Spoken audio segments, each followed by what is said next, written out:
Bonjour, assalamu alaikum. Aujourd'hui, je vais faire un exposé sur la particularité d'un prophète. Qu'est-ce qui différencie ce prophète avec les autres prophètes?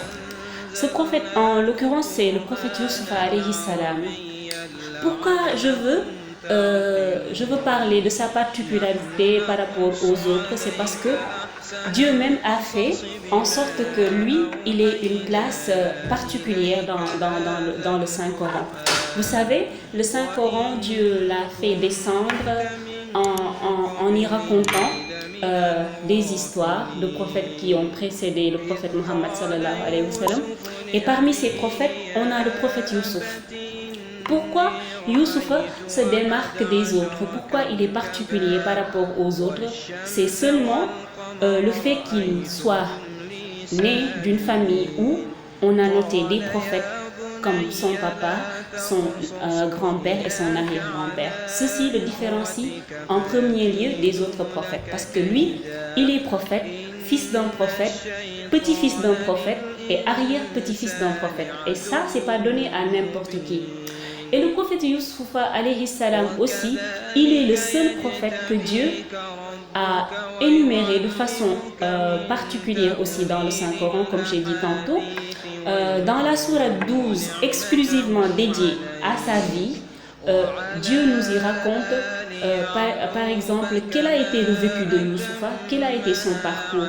Alors que s'il s'agit d'autres prophètes comme Moussa, Isa, ou bien Yaqub, ou bien Ibrahim, c'est en des sourates différentes que Dieu a parsemé leur vie et leur histoire peut-être, ou bien a juste énuméré leur nom.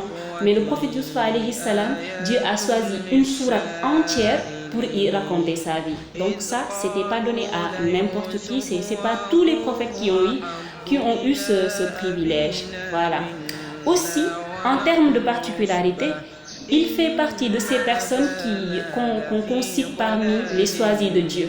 Parce que quand on analyse sur le point de la beauté ou bien d'autres privilèges, Dieu a fait de telle sorte que si on pouvait diviser la beauté en pourcentage, Dieu a fait que Youssouf a eu une part plus grande que d'autres. Par exemple, hormis le prophète Mohammed sallallahu alayhi wa sallam, on ne peut pas énumérer une autre personne qui est plus belle que le prophète Youssouf. Parmi toutes les créatures de notre Seigneur, c'est le prophète Mohammed sallallahu alayhi wa sallam qui est la plus belle et après lui vient le prophète Youssouf alayhi salam. Donc ça, c'est quelque chose qui différencie Youssouf des autres qui ne sont pas lui. Voilà.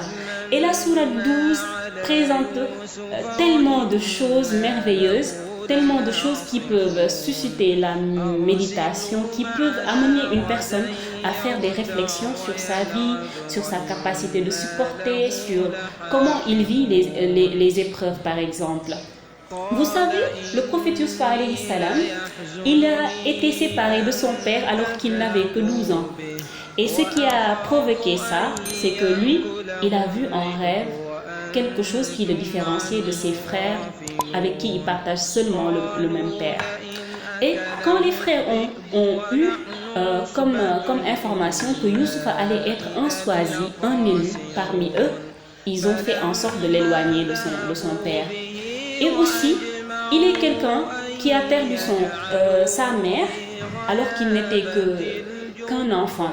Donc, imagine, tu perds ta mère, après on te sépare de ton père alors qu'il devait être le seul soutien que tu as eu.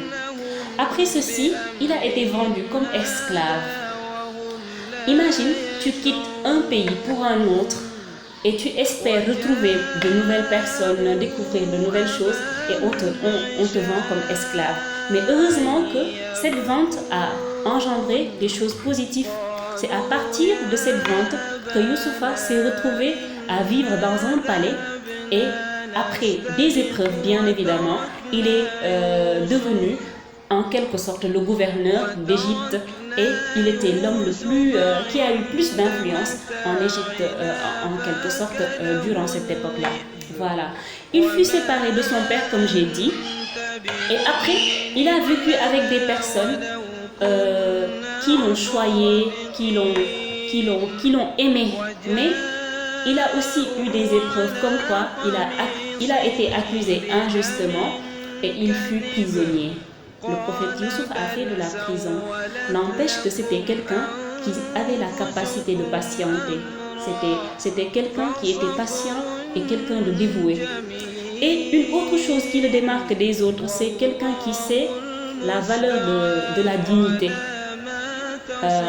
Il fut un moment où celle qu'il a élevée dans son palais et l'a considérée comme son fils en quelque sorte, s'est retrouvée éprise de lui et il a voulu que Youssoufa se lie d'amour avec elle. Et lui, il a refusé par honneur et par dignité. Ça, c'est pas donné à n'importe qui. Il a dit à son Seigneur qu'il préfère faire la prison que céder à la tentation à laquelle l'appelle cette femme. Voilà.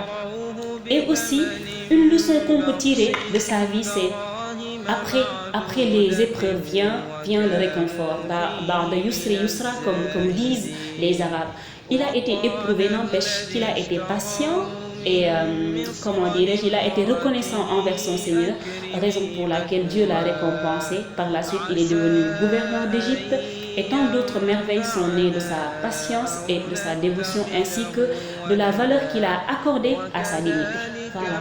Youssoufa, c'est un exemple à suivre pour les hommes, c'est un exemple à suivre pour toute personne qui veut vivre une vie où le pardon domine, le respect des valeurs domine, ou bien le fait de patienter avec une belle patience domine aussi.